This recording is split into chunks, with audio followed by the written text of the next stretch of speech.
community of film festivals and arts.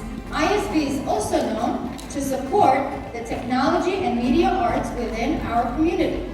This year, PTA wanted to host an event where students can come together and be creative.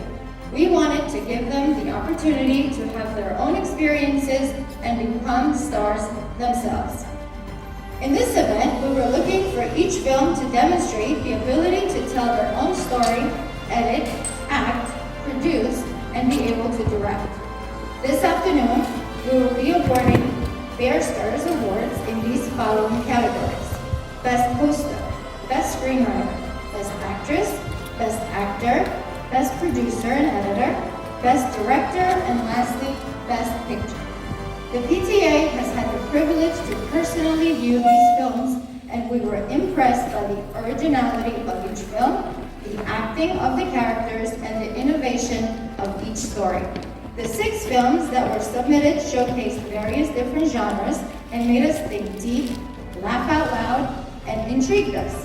PTA would like to thank all the presenters, the judges, IT department, and our talented orchestra led by Ms. Khalife in making this event a success.